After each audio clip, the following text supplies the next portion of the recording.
You haven't almost went bankrupt. You haven't scaled. So The funny thing is, all three of us laughed at the same time because all three of us were like, yeah, I think that's true. everybody will say that at some point, right? You're watching Shift Happens Beyond the Boxes, where we take a look at the inner workings of the moving industry. So we dropped back down for you guys. I think we were saying about 3 million. Yeah, now we go to 3 million. I sold, dropped down to the 3 million. Eric actually bought the phone number I sold to a logistics company on that side that we couldn't do a sell to a movie. Because obviously you're in Atlanta, so that made perfect sense. You guys, that's how you'd met originally? That's or how we met. Okay. Yeah.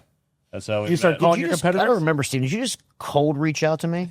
Or did you messenger me on Facebook? I can't remember. I don't remember if I called you or I messaged you, but I called you and Reed. Yeah, okay. From Georgia Pack. Yeah, okay. And so I called you two because there's nobody else I really respected it. Did you get your money's worth out of it? Yeah. We're still. I know. Yeah, we're still. You need to send my sales team lunch. They still call our 901 number because I keep my listing open, right? And just one day you're going to send the sales team lunch. I know, or Allison is. Allison, if you listen, send the sales team lunch for some leads. We were laughing. You were getting your massage, and when you came back, that's what we were joking around about. When we said we were just talking about you, and you're like, "Oh, whatever." That's what we were talking about. He goes, "Yeah." He goes, "He talks about all his analytics, and he knows all his data. He don't know. I'm still sending him stuff." Yeah, he needs to Oh no! We have a lead tracking thing that says big league movers on it. Yeah. He Well, goes, that's actually more for us transferring too. They call it Wait, 901 you guys still have to transfer? Yeah, they still call it 901 number. Oh, see, I had no idea you guys were still transferring. Yeah, quite a few times, almost once a day. Well, let's fix that. Yeah. Steve goes, one day he's going to realize and send my salespeople. You know, so just maybe repeat customers or whatever it is looking it up. They're probably looking at an old invoice. Okay, I thought we had this. There's like none of this. You have the old number dialed in, but Yeah. it's actually them still calling my 901 number. Oh Yeah. man, okay. It's interesting. Cool. It's good. I mean, the thing is, it may. Thank you. Yeah, I know. That's what I was It may thinking. just Like, be even so people grateful to that remember they send somebody. use. It's probably people that just remember they use big league movers. They go to Google, type in big league movers, Yeah. and it's just going to your office. They're thinking you're still local. Yeah, you just need to send Jody lunch. What's your- just one yeah, day? He hits you hard. He sells you so hard on Wirks. What's he selling? He says, "Ma'am, you know what? We sold that Atlanta operation because it was underperforming a little bit with our staff under quality, and we sold it to the best mover in Atlanta." He said, "I'm going to transfer you right over there. It's Wirks Moving and Storage. I suggest you go nowhere else." He just transferred it straight to. It's like routine. He says that on. That's cool. Yeah, he knows you. I honestly had no idea that was still going on. I remind you every once in a while on that. So that was 2018, That was 2020. 2020. Yeah, That's a few years ago. Yep. Yeah, so 2020 Got at it. that point. Got it. I stayed at that same size, battling for Yeah. a long time to get it under control. It just like breaks my heart because like I know exactly how you feel. Like I'm like feeling this pain. I know. I'm like different moments, things, but different services, but different moments in the business journey. But I'm like just like trying to hold it together. As I'm like now I'm reliving mine, like just feeling like this pain. And I think one of yours is coming up. That We're gonna talk about, that he's going through. Listen. Oh, he had to talk me. I'll sure. Jody's he had to not talk me starving. off- That's not he a had to talk pain. me off a ledge one time. Yeah. Jody's not starving, guys. There's Yeah. no pain in that. Don't Yeah. worry. No, but I mean, I'm just like I'm the whole, kidding. yeah. But no, there was. I'll share about it too. But there was one time he had talked me off a ledge. Yeah. Yeah, you know? absolutely. I think, honest and truly, God put us together Yeah.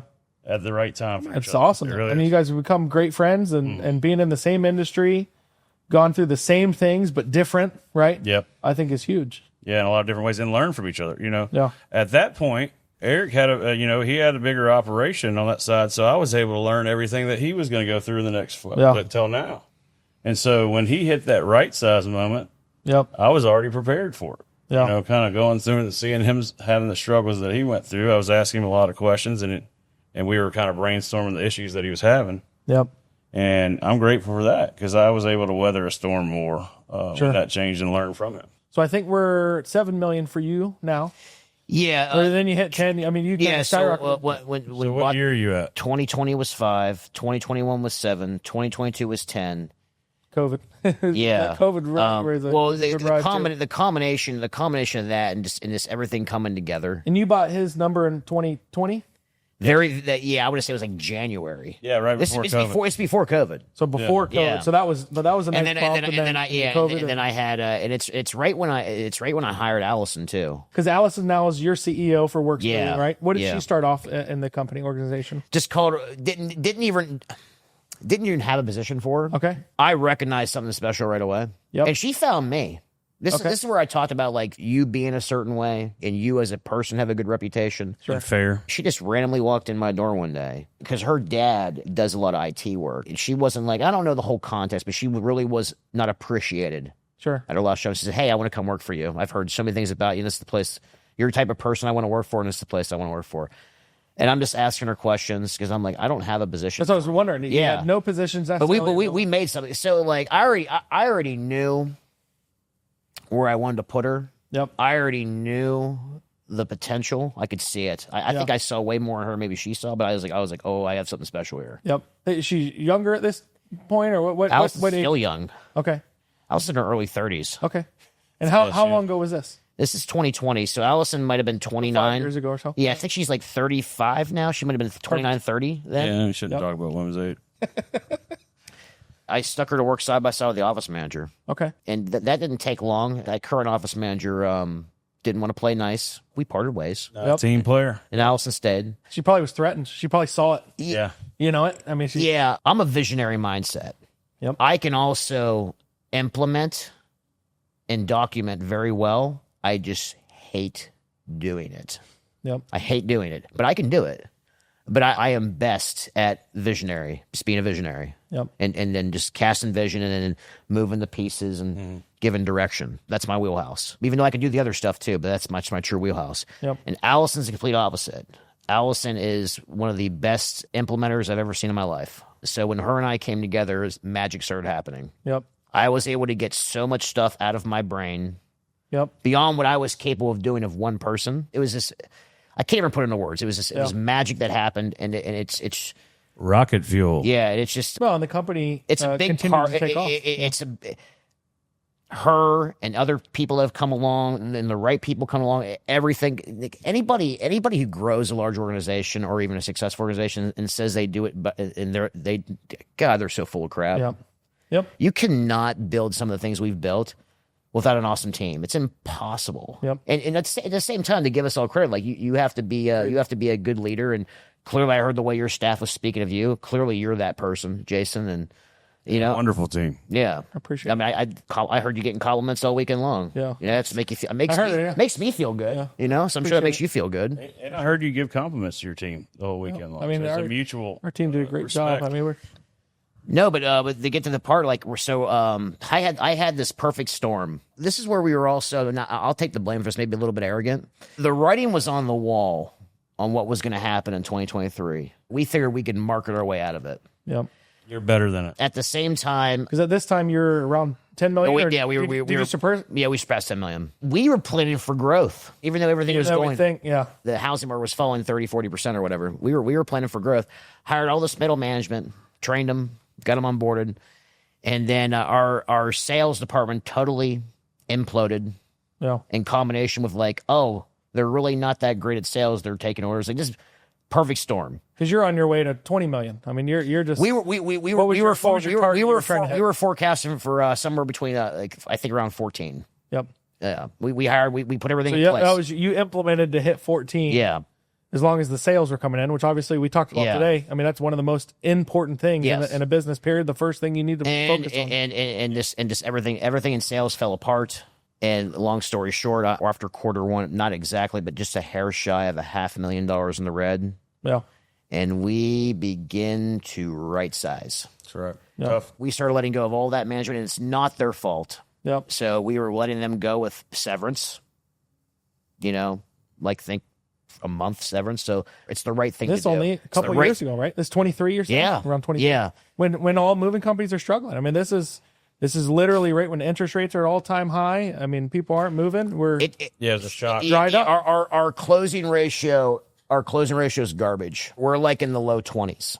Yep. Well, and your call volume decreased significantly, I'm sure, based on. If we would have had the sales department we have now, yep, and the closing ratio we have now, it would have been good. We would have been fine. We'd still be a $10 million plus company. But no, we're in the high 40s, low 50s now for total leads. We're kind of like in God mode, like Steven is.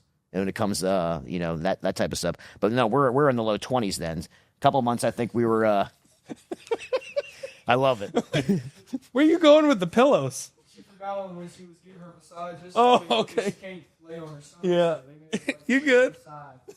No, we were in the low 20s. I think there was a few months we were in the high teens, and then it took forever to rebuild that sales department. It took forever. So in the right sizing was almost a 2-year journey. Luckily, so we went from a little over 10 to I think 8 million that year. So that's a right big, size. Yeah. So we're 20%. Yeah. So we are dropping right sizing that much throughout the course of that year. And then in 2024, we even purposely downsized more. And we rounded up to around 7. I went from doing a little over 10 to down to 7 by 2024. Profitable, finally. Made all that money back 2023. Climbed out of that hole. And I was just excited to break even. Yep. I was mad at myself. I took full ownership of my part in that. Because the writing was on the wall. Got a little cocky. And I got to pay my friend back and say, it's okay. He talked me off a ledge. I called him, it was sometime in the summertime. I had just pumped, I think, like somewhere between 300 and 400,000. I'd have to look at the balance sheet. I just gave my company a loan, like somewhere between $300,000 to $400,000 of money that I have had free and clear, paid taxes on everything. I was so mad. It wasn't like I was going to lose the company. Where I was at, the crossroads I was at is that moving's not my entire livelihood. It's not even half my livelihood. Yep. My question now as a person in business, do I want to continue to potentially fund this dying thing or this thing that may never recover? I'm going through all kinds. You're thinking about it on your head. You don't know what's going on. Or do I just want to get rid of this thing and go all in on these other things? Yep. You know? And I remember calling him sometime. This is just maybe like a week after I did this. And he's like, I'm an emotional wreck. Yep. I don't know what to do. I'm indecisive. He's talking me off a ledge, you know? If you ever want to talk to anybody that's very confident in what they're saying, just call me. I'm good at that, at least. You know? Because at the same time, like he had been through, I'm kind of going, it's different, but I'm going through something similar that I know, and where my mind's at that he had been through. Yeah. That's the great thing about like, that I shared your retreat about like, hey, where the magic happens is going to be these relationships 100%. You build. We can sit up here and tell you all these things to do, what not to do, what we did, but the magic's going to happen in these relationships you build at these networking events. The same home with you. Yeah, the same reason. Yeah, the same reason we're passionate to be here and continue to come here. Yeah, what you're doing, support it any way we can. We appreciate you having you guys here. Long story short, we've turned everything around. Have like a sales department that I would put against anybody. Yep. We're only 3 months in, but we're doing the lead volume hasn't changed. We're just closing sales machines and still getting top dollar. But we've done some different marketing things, and our lead volume's definitely better than our competitors. Yeah. And we're forecasting now to do it 9 million something this year. I think we were like 25,000 shy of doing $1 million after February. We had a $500,000 month in January, and I think it was like 470 something February. I saw it's up. I mean, based on our data too, there was a lot of move companies did really good in January, which was kind of weird for us. I think we talked about I had a great January, but my February sucked. February sucked. Yeah. Our February was good. Maybe to do with elections or something, but like I'm not just saying like a couple moving companies, like looking at hundreds. January was up more than a typical January. Typical January is not usually that fantastic, you know. Yeah, but you know, if as long as this trend continues based on this first quarter, I know we still have a couple more days left, but we have a pretty good idea. We should hit somewhere in the 9 range. I'm glad I have people like Steven in my life and some others. I'm glad that I made that investment because I'll be completely honest. I was very close. Yeah. Not that I had to pull the plug. It just seemed like the way things were going and the way things might turn out. Yeah, you don't know if you're going to have to pump another 300,000 in another month. And I also realized how emotionally I attached, how much of my identity was attached to the. Yeah, I did not realize that until I was actually faced with this potential reality. Yep. You know, and the moving company was your original source. Yeah. Everything else in my life has been possible because of the original fuel for the moving company. Yep. Here's a word from one of our sponsors. Running a moving company can be a challenge, especially when it comes to staffing during peak seasons. That's where Lion's Den booking service comes in. We understand the unique needs of moving companies and offer a solution that makes staffing easy and efficient. With Lion's Den, you gain access to a network of reliable professionals ready to assist you at a moment's notice. Our pay-per-minute model allows for flexible scheduling, so you only pay for the time you use. Let us do the hunting, booking, selling for you. And with dedicated support from our team, help is always just a click away. Sign up now and enjoy a 25% discount for the first 3 months of service. Take advantage of this exclusive offer to streamline your operations and maximize your profitability. Join Lion's Den booking service today and revolutionize the way you manage your moving business. So a couple questions. One, so your sales team, obviously you say imploded. Did you end up having to replace a ton of those salespeople, or were you able to train those up? Okay. The rebuild. So that's the entire culture shift. The rebuild from the ground. It took a long Which makes total sense. Too many bad habits. And you know building building Yep. it takes a long time to build a good sales force, especially when you start completely over. Yep. You know? Yep. So that, and then, so you guys ended up, the problem you had was you were, $500,000 in the red. Yeah. Was that something that you saw it was coming as it was coming? Like, did it start off and we're like, oh shit, we're 50,000 down, we're another 50,000 Remember, down? we just made all this hire, invested all this that's all money we're at. into doing 14 million. So we went from the idea. He was built for growth. You were built for growth. So you spent that money with the intentions that we're going to hit 14. Yes. Got it.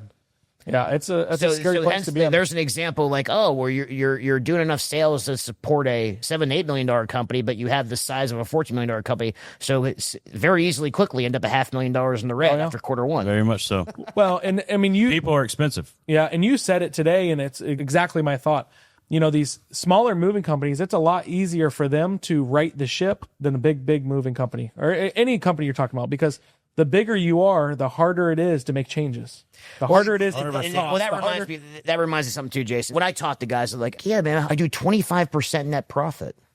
And I'm like, how big are you? Yeah. Oh, yeah, just me and my buddy, we got a couple trucks. Yeah. Okay. Yeah. It's completely different. That's another point too, is that when you're also very, very small and you're wearing those 7-10 different hats, you haven't had to make payroll for those hats yet. Correct. Yep. You can make so many more mistakes like we all did when you're small and up and coming. Yeah, you can go in there and change the mistake immediately. Like yourself, right? But when you have a huge staff, right, you got to move the whole, you got to shift. I mean, everything's turn changing. the boat around very slowly. Well, I mean, just like that. And you come into it and you realize that the sales department's bad and we got to fix the sales department. We're now getting rid of 15 people and hiring 15 new people or whatever the number is. It's huge. Yeah. Versus if you're a small company, it's fire the one lady and hire one new lady, right? Your sales department, right? The bigger you are, just everything's bigger. Everything's harder to do, and every change is harder to do. And when you're making changes like that, your staff's wondering what's going on with them. Yeah. So you're having to do a lot of one-on-ones. You're having to do a lot of people to people, letting them know where they're at, what's going on with the org while you're making these changes with their people, their coworkers that they've been working with. Yep. It's just a large shift to get everybody to come with you. Getting bigger and scaling and moving, it's not easy. That's why most don't do it. There's I meet people all the time, and we know a few that are right around that. They're not at that one break point. They're at that sweet spot. They're in between like 5 to 7, or like 4 to 6. Yep. That's a really nice spot to be. That's some of the most profitable. You still got good control. You got good profit. And I tell them, like, it's not all credit what it looks to be. If you want to go for it, go for it. But like, you could make $800 to $1 million a year at this spot, life changing, and never get any bigger. Yep. And just stay right here. I ain't saying don't go for it, but it's a whole different animal. Yep. Every time you go that new break point, Bigger risk, whole bigger reward. different animal. So we're up to pretty much current date with him. So where did we go now? So we're at 2020. I downsized. We're at 2020. Yeah. We're downsized. One location. 3 million, hit 3.5. 2021. Newborn baby at that time. Second child. I fire sold Atlanta because I had another baby. Yep. And my wife wasn't going to be okay with that because of working so much in Atlanta and Memphis. So I did fire sell Atlanta because I had another baby. She tried to come early. She's healthy as well. About to do her birthday. You're living in Atlanta at that time? Living in Atlanta. Got it. So we needed more family support. Moved back to Memphis and decided to fire sell Atlanta. So wife and I made the arrangements where I'm going to go back there, focus on Atlanta, fire sell it. So then I sold. I guess to put us back there. And then I had all this pent up. I've been the same size, 2.5 million, knowing where I wanted to grow from 2.5. Mix that with COVID. Mix that with what I learned on the logistics side in Atlanta. Yep. Right. And so I was ready to blow. I had a lot of energy on it. We grew very, very fast, very, very quick again, and very, very efficient. And that's about when you started implementing EAs and stuff like that, or you had already been? I'd already been doing that. I'd already been doing that to get back. As soon as my wife went on bed rest, I started to do the EAs. And so a second time. And so she went on bed rest for her second child, and I started to do the EA system because I had to have help. Like I said it earlier, it's actually pretty sad to say, but at the time in my life had to be put on bed rest. We had a 2-year-old. We had to promise the doctor that we would not let her off of bed rest because he wanted to put her in the hospital. I'm a convincing salesman. My wife wanted me to sell it, so I'm a convincing salesman. Yeah, it's sad to say, but My mom was helping me. She would come. My sister-in-law would come 2 hours early in the morning. Mm-hmm. Right. I had a nanny to work 9 hours a day. Yep. Talked her into 9. And then I had my mom come 2 hours. So that's what I had to condense. And that was back in Memphis. It literally had to condense my work day to 13 hours. And so then I hired a VA to check my emails. Yep. So that would help me in that time, shorten my 15 hours to 13 hours. Which still 13 hours is a lot. Yeah. I mean, especially with a newborn, bed rest wife, a 2-year-old. Yeah. Yeah. So it was, and I wanted to focus on, I had to focus on my son. Yep. Right. I had to be engaged with him. It wasn't like I could work halfway while I'm around him. You know, he's 2. That was a tough time, but that's what caused me to get the EA. That was during the fire sale. And then I came back to Memphis with an EA, rebuild any position that I wanted to, replace them with if they weren't up to my bar. But man, my Memphis teams, those are my folks, right? I'm a Memphian, loud and proud, and those guys have been with me for a long time, so they were ready to get me back in the saddle, and they knew how I was gonna ride the horse, right? Yep. It was really good for our team. We did the hardest work in the room. Yep. Initiative. We did the Hometown Dominator was my 3-year plan when I came back, and boy, did we. Talking about, we don't have to go into the whole thing, but that was in the last podcast you and me did. Mm-hmm. You talked about your entire Hometown Dominator and getting the employees to drink the Kool-Aid. And if you haven't heard that, you definitely need to go listen to it. But that's a you can change whole 20-minute section of him completely overhauling and changing the mindset of all of his employees. And they either were going to drink the Kool-Aid or they're going to get out of the company. He wanted them to drink Kool-Aid, but they're going to help him get to be a hometown dominator. No more raises. That's what our culture took on. Yep. Proudly. Everybody did their part very well, and we continued to grow. This past year, didn't grow. I didn't hit my goals. I've been beating myself up for. I know you told me that. Yeah. I've been beating myself up over it. Yeah, been beating myself up over it. It's growth aggressive. I had to make a couple cuts. It wasn't. I mean, it was performance related as well, but I had to make a couple cuts, and I'm a big part of growth. Yep. In my org, right? And so if I'm not driving that growth, it's silly to me to think that somebody else is going to drive that growth, and I can replace myself in that as it kind of. You need an Allison. I need an Allison. I'm kind of in my market. It's a challenge, you know.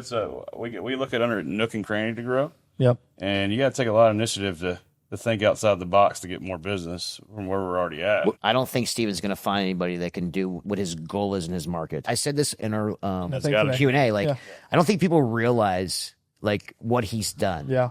To do the revenue he does in a market that size, in this industry, I've never $1 million population. I've never heard of it. What's the stats? 1 million population and 25%. 28% make over $75,000 per household. Yeah. So only 28% of the people out of the million make over $75,000 a year. So I respect Steven, and I get it, him being so driven and competitive that he's very disappointed he barely missed the $10 million mark. Barely. But for crying out loud, brother. They even still do just a hair under 10 million in a market that size. I've just never heard of such What's a the thing. population in Atlanta? Do you know? Metro Atlanta, which is a very huge. Sure. Yeah, it's like a 50-mile radius. It's 15 counties. Is 7 million. Got it. I want to say the primary part where we're in, where we probably do the most work, is probably more like 3 million, maybe 3.5. So there's a ton of opportunity for growth for you guys. So I'm probably working in 3.5 times the size of the market he is, and the same size as him. That's what I'm saying. And that's kind of Eric and I and other buddy Brian, and when I do have decisions that I really want to run by him, it can be the most talented person that you can find. Yeah. But you don't need to have that big salary and expect growth. I think he'll pull it off, but what he wants to do in a market that size, I don't think you're going to find anyone to do it but What's you. your goal? Yeah. 15? 15. Yeah. I think you told me that. Yeah, I don't think anyone's going to do it but him. But yeah, I do agree with What him. percentage of the market share do you think you have? Have you actually looked at? I don't. It has to be damn near all of it. It's got to be. No, it's not. Because obviously you got two men there. You got United Armstrong's headquarters there. Yeah. There's a little. You got two men there. Obviously, you got college hunks. We don't have a college hunk. No college there. They come and go on some of the franchises. We don't have it. Because you got all the market. Yeah, we have make no money. We have all my sons. We have a black tie, and we have 2 men. The rest of them are. So there's definitely market share to be able to pick up. Then Let's ask this question. You might not know this, but you could probably give a good estimate. What's the next largest moving company that actually don't count the van lines, does COD household in one location? How big's the next largest competitor of yours? Well, I do know the answer. It's black tie.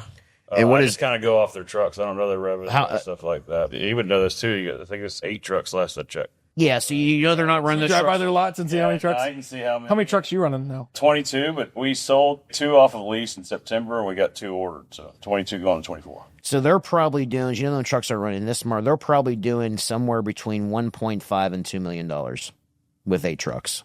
I would speculate 1.5 and 2 million. I think they do better than that. Yeah. You think they're doing better than that? Yeah. Okay. But they're good competition. Yeah, I think I can. Because I factored in $200,000 to $250,000 of trucks. So I figured no one runs 8 trucks no one runs their full capacity every day. So that was always our number. On deck deliveries, right? So I run full. Well, but I'm not comparing you because I'm comparing they're doing just moving only. Yeah. So I'm thinking in my mind 1.5 to 2 million for 8 trucks. You still doing? You think averaging $250,000 per truck? Like that's kind of our number we always used to do, which was 5-6 years ago. I'm trying to be conservative. Yeah. Trying to be like conservative. I know they have a lot of them are the same size though. Yeah. A lot. Yeah. I have 3 or 4 competitors that have that similar size. But even still, we'll give it. We'll say the high end. We'll say so. You got them, and you got We'll say they're doing 3. So you're still like 3 times the size of them. Yeah, I'd say independent market. I'm probably a little over 50. So that's where I see the gain on that side of the market share. That hiring movers.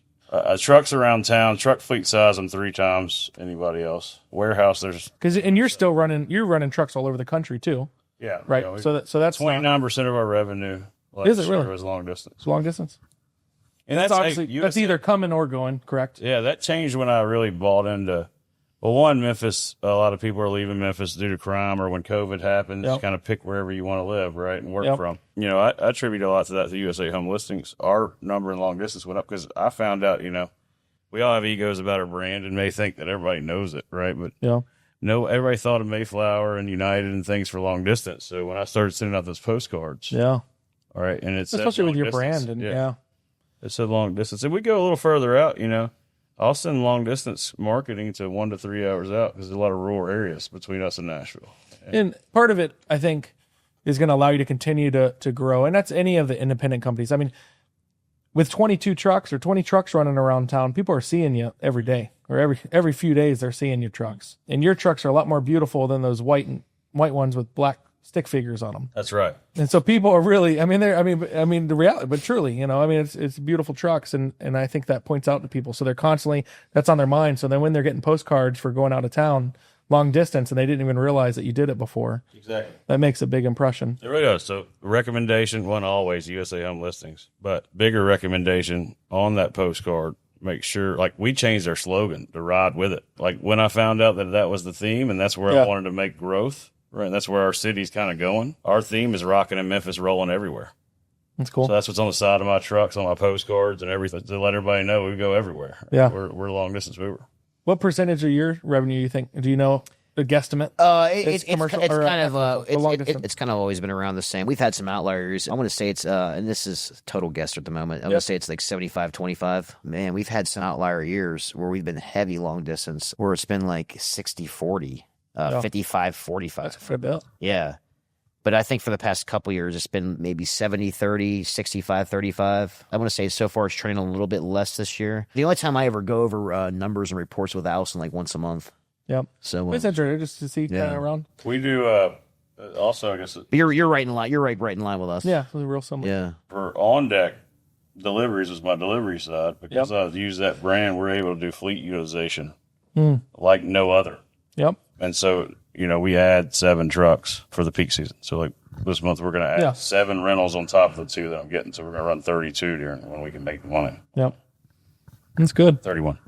What else we got? We got anything else? We're up to current date now for both. Current date. So you can talk about coming up. Yeah. This Let's is talk what about we coming got up. coming. So your goal, I think you said earlier, is 15. So how are you planning on getting there? Well, the first way is commercial. Okay.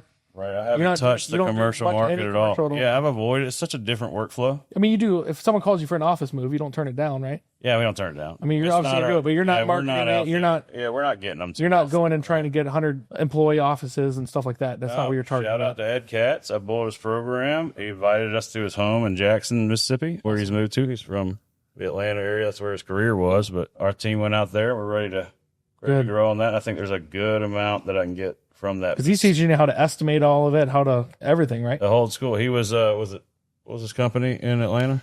Peachtree Movers. Peachtree. They now do residential. Yeah. He just did commercial. They do both. We looked into buying them not that long ago. Yeah. Nothing panned out from it.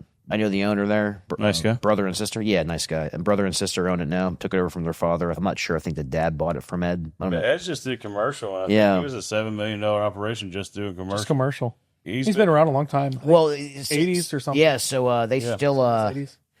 yeah, you wouldn't be able to tell he's got more energy than us. Yeah. Yeah, he's Yeah, Ed had a lot of patentable stuff for the commercial moving space, and when we went down there to look at the operation, we were talking about maybe buying it. They sold a couple of Ed's old spider cranes. Oh yeah, the spider crane. Different like office moving machinery that he had patented and built. Yep. So it was kind of cool seeing them actually in person. That's Yep. cool. So we want to get into FF&E a little bit. So I was at the ATAs to learn more about how the van lines are getting jobs, right? Because I want to see, because that's part of the That's a market whole nother share I niche. can grab Yeah, it's a to whole get nother to that niche. 15 million, right?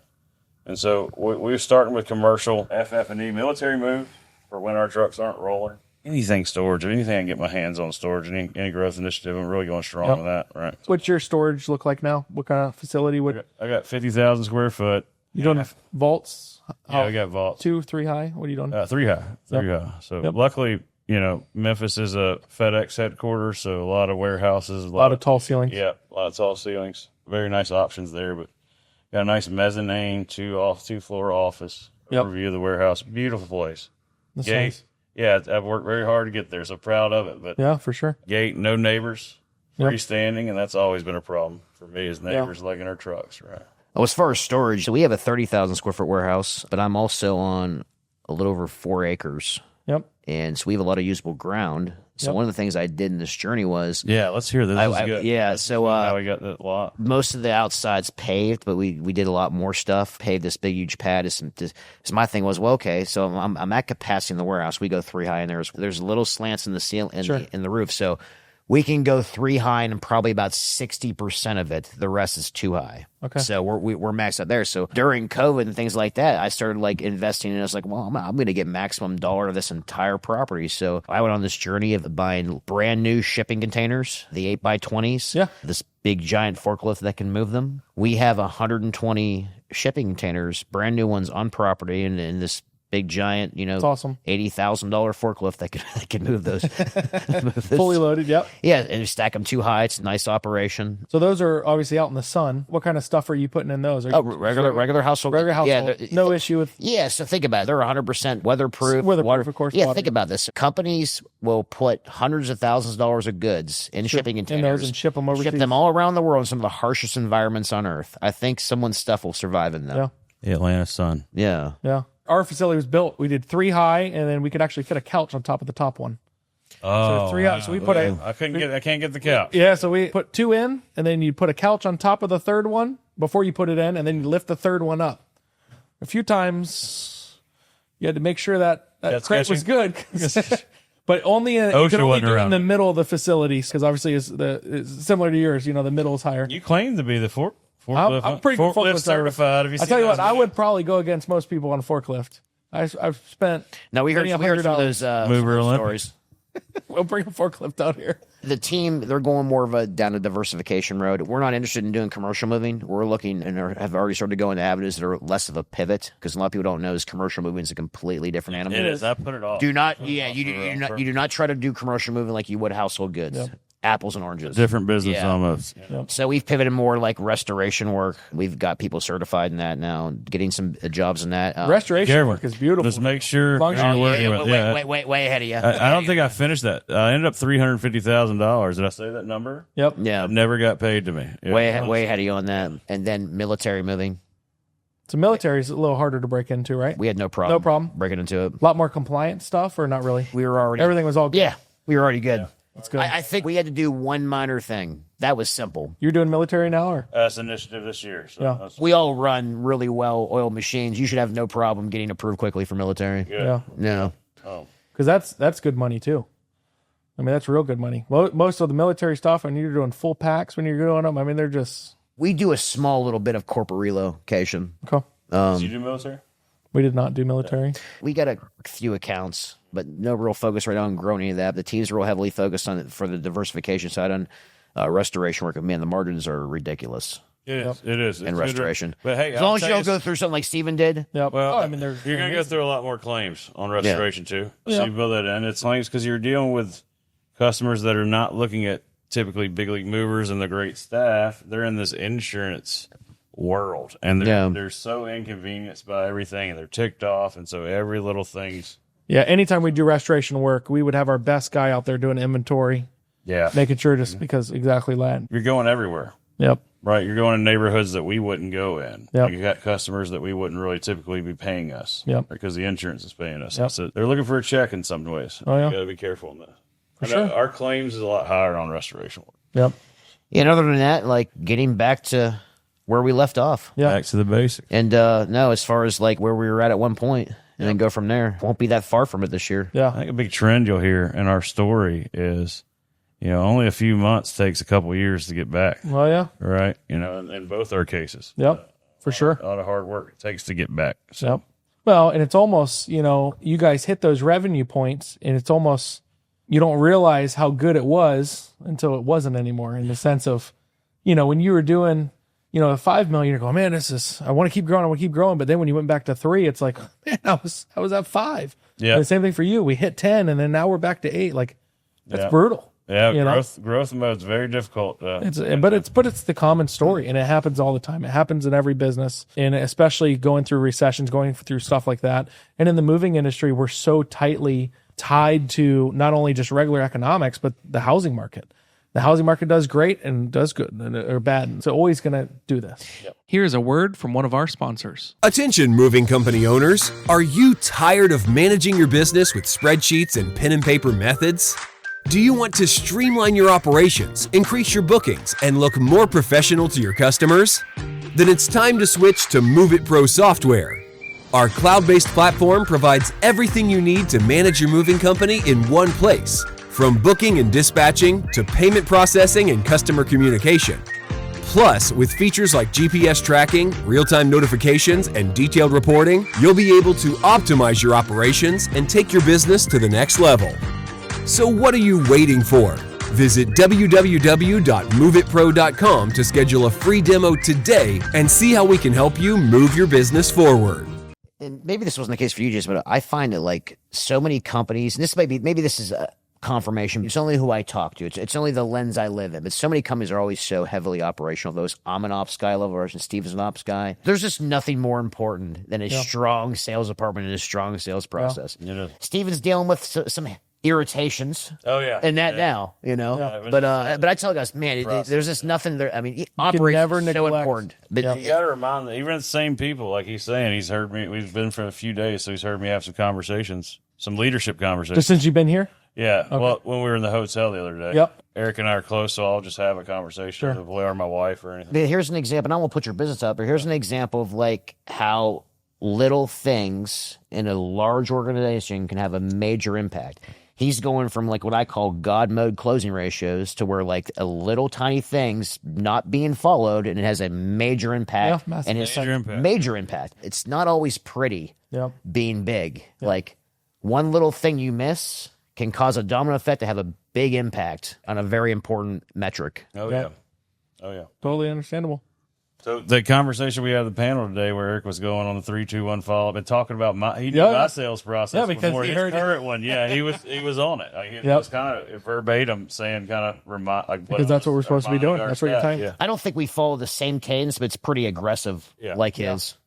The key thing is we have one. Yeah. He has one. And having one and following it always. Yeah. Because when you follow it always, you can track what's going on. If sometimes you're calling customers 5 times and sometimes you're calling them 8 times, sometimes you're calling them 3 times, there's no way to truly track what's happening. Exactly. Yeah. But if everyone's always doing the exact same thing, the exact same way, the 100%. exact same everything, you can follow the trend of what's actually happening. Bingo. Because you have real data. So, and that's and it might be the same thing. I know it's an aggressive one. I'm not sure if ours is 3-2-1. I know it's aggressive. Yeah. But it's the exact same thing and everyone has to do it. Everyone's held accountable to it.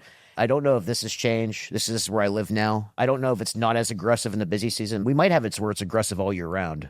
Right. I don't want to say anything inaccurate. I have to ask Allison. Yeah. Hey, are we changing our follow-up cadence when it gets busier? I have to ask her for that answer. Well, that's awesome. Well, cool, guys. Thank you guys so much for being on this. I mean, again, thank you guys both for being here. I mean, we didn't even pay these guys to be here. I mean, that's the cool thing. They actually paid to come. I which paid think to is support awesome. this and wanted to be a part of it. Yeah. You know, our goal, I mean, again, we're just kind of going back to Legends Retreat. I mean, and I've said it a few times while we're here. I mean, obviously we need to make enough money to cover the cost, but my goal is not to make money on this thing. Our goal is to cover our costs. Absolutely. I'm happy if we just break even. We have the software team here and like being the host, right? And they're being excellent hosts, but the opportunity cost, this man's losing money. Even to say I'm hoping to break even, operationally, he's hurting a little bit. Yeah. So the sacrifice that you're making, I'm happy to support that and help grow this thing to get bigger. We're happy to do it. And part of our goal is just to build the moving companies as a whole. I mean, Eric started a Facebook group many years ago with one goal of helping build the moving industry. I mean, you do other podcasts, you're doing all this stuff, helping move. You know, I'm everywhere right now. yeah, you've been on mine, you've been on Movified. Steve's building that brand. You're doing everything, but it's. I mean, you're doing obviously some is for your brand, but really you're doing it to help the moving industry. The brand is the motivation behind it, Yep. so I can validate doing it. Right? Yep. It's really really fun to talk about these challenges, get my story out there, be vulnerable. I think that was one of the first things when I joined the original Titans. You know, I came out the gate of saying how everything's not pretty. Yeah, in my life, right? If you remember, and then that's the relatable person. yeah. Because that's a really No one wants to get up there and hear how everything's perfect and rosy and that's what you're most making people tons of say. money and everything's perfect. That's what most people say, though. Yep. I get the most value is when I hear people talking about those hard times, those raw. dark times, and then how they climbed Overcame. out of it. Yep. That brings me more value than everyone having like a pat on the back session. Yeah. You know, oh, look at me. Yep. You know, it's cool to talk about this. See, we got to talk about wins too, but I'm just saying I personally get the most value when I hear the stories how people walk through the ugly. Well, and it's relatable. Yeah. If you haven't almost went bankrupt, you haven't scaled. The funny thing is, all three of us laughed at the same time because all three of us were like, I think everybody will say that at some point, right? You're really not scaling if you don't have these struggles. Yep. And so let's talk about them. It's just nothing to. Yeah, I brag about where I'm at. Right, but it's because of the struggle that I went through, right? And that's what you have to do to get to where I'm at in all ways. No, but this event's been awesome, and I just, I'm not speaking for Steven, but like, we've been blessed, maybe different services, but like none of us just woke up one day and had all this knowledge. Some of us learned the hard way, some of us learned from others who learned the hard way. We've just all been blessed to have a really great network and have the right people come in our lives, and we've all just fed off each other, got value, gave value, and that's what's beautiful about things like this. Like this is where the magic happens. This we kind of like to pay it forward and give back to the people who did it for us, and that's like we told your attendees here, like long story short, the magic's going to happen, the relationships that you build with people in places like this. We just did a podcast, right? And if you just kind of sum up this industry and why I love it so much, think about it, right? Your dad bought your moving company, right? Yep. You took over. Yep. He was broke Yep. when he bought it. Yep. Right? I started with $1,000. Yeah. Eric started with $2,000. Yep. And that's why I'm motivated every day, because there's not many industries like this where the American dream, the American dream is still alive in the moving industry. Yep. It might not be $1,000 anymore. Sure. Right? It might not be $2,000 anymore. But it's still alive where hard work ethic can change your life. Yep. And you can be something out of it. And that's, man, this whole room down here. Yep. There's guys one guy doesn't have a truck yet. Yep. Right? And from what he learns and what he puts into his business, 100%. He has a chance to be right in the chair I'm at. Yep. And man, if I can help people do that, that's impactful. Yeah. It really is. And that's why this industry is a beautiful thing to me. That's why I wake up at 3 a.m. like, woo, let's talk about moving, guys. I see you in the group. He comments in this group all the time. But I think one of the things you said is, we learn from the things that we either experience or we learn it from other people's mistakes.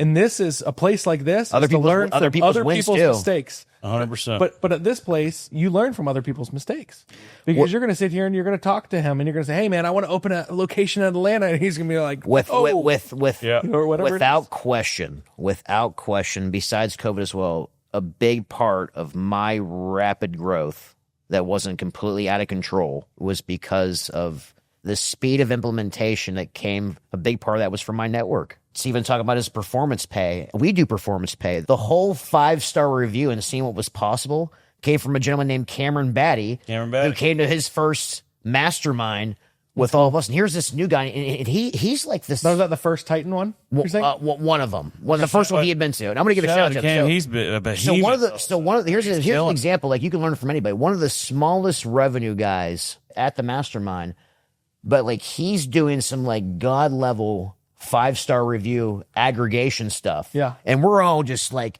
taking notes.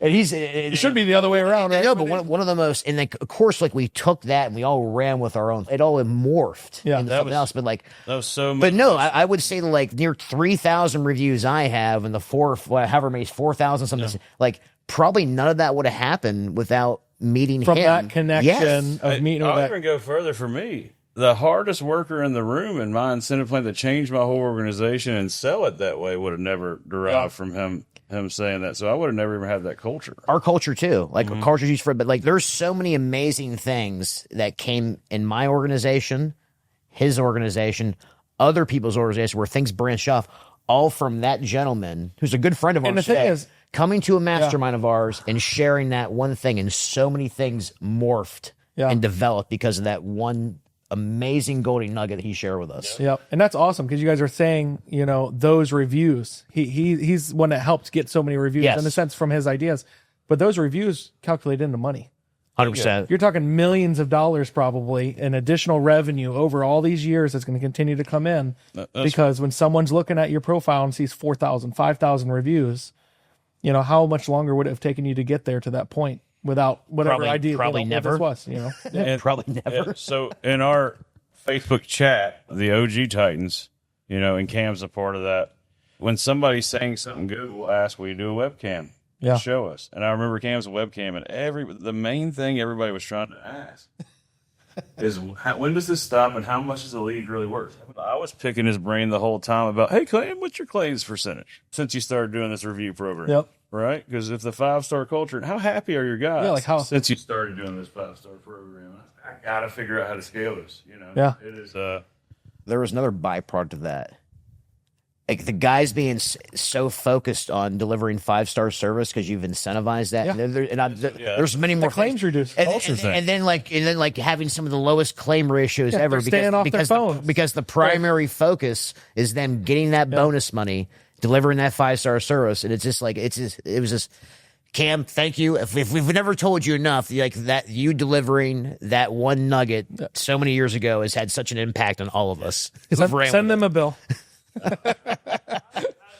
Buy you lunch. Yeah. Oh, no. He's been giving it back. So that's what's the beauty of the group. That's awesome. We don't have to ask for things or give credit. And a lot of times, like, I've been at presentations where something that I brought to Eric. Yeah. But people are asking, like, don't you do that too, or didn't you do that? And I'll say, no, like, Eric took that and put it on steroids and learned and went through such a battle with that, and et cetera. That's his stuff, and we support each other that way. And that's learn. the beauty of it. Yep. Because one of us teaches something, I might teach a baseline, and I'm teaching Eric to make it more efficient for me. Yep. Right? I'm like, hey, I'm telling you, I got this idea. I'm starting to do it. I'm going to do it the hard way. But Eric, you go do it with Allison, and y'all tell me how y'all made it faster. Right? Yep. So I can implement it with my VAs. That's cool.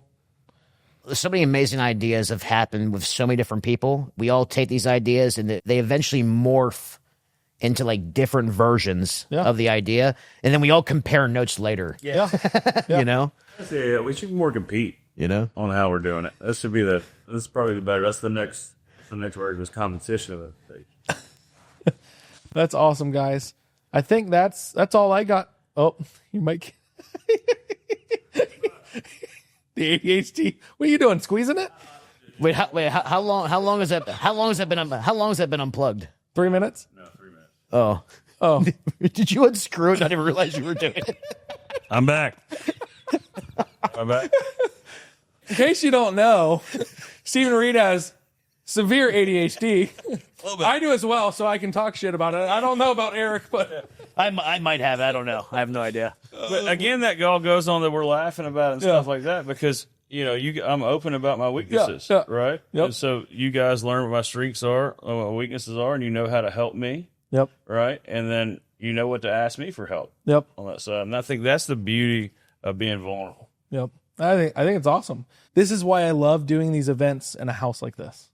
Yeah. That's why I love doing it. I mean, this This right here is, I mean, it's cool. You know, this. Yes, I'll speak for myself. I think some of the most powerful networking moments and nuggets and things like that happen from the more intimate scene versus when it started to get massive. Now, you have awesome conversations. Of course. I'm speaking for myself, but like the magic for me is like when we were all just in like in an environment like this. And you guys did a bunch of fun stuff. I mean, some of the. Oh, we were doing, it was probably like, I mean, you guys 2 a year. rented cars and you guys were. racing Did a bunch them of fun and stuff. Yeah. Boating and hot tub time. I mean, all the different things. That In you my guys were doing presentation, fun stuff. like 80 to 90% of those photos were from events that we were all at Retreats, together. These guys have become like my best friends. I had a 40th birthday party a few years ago in Vegas. Yep. Man, and all these guys who can make it. So Oh, you're gonna bring that up. well, you had stuff coming up, man. Steven didn't make, but it was epic, and it was all my friends in the moon industry, and so I had people from all over the country. We all met in Vegas, had a great time. It's cool. You were shooting things off a helicopter. Yeah, shooting machine guns at helicopters, 50 cal snipes. I think Tim was there. Yeah, Tim Right? was there. I'm pretty sure I saw it on Tim's Facebook. Yeah, dude, it was racing supercars around a track. Yep. We did all kinds of I had a hell of awesome a stuff. I had a hell of a trip. Show Yeah, me a picture. we let Steven know how amazing the trip he missed. How much did he miss?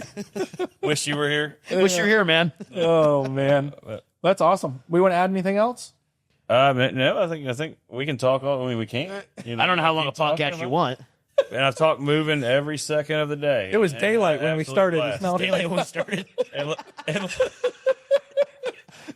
look how happy we are. And we haven't even had drinks. Like this No. is sober. Like Yeah, this this is completely sober. is great. That's cool. Well, I think that's all I got. Again, thank you guys for tuning in. I appreciate you guys watching, and hopefully we'll see you at the next Legends Retreat. Thanks, guys. See ya. Thanks for tuning into our podcast. If you haven't already, hit the subscribe button and get notified each time a new one comes out. We'll see you next time.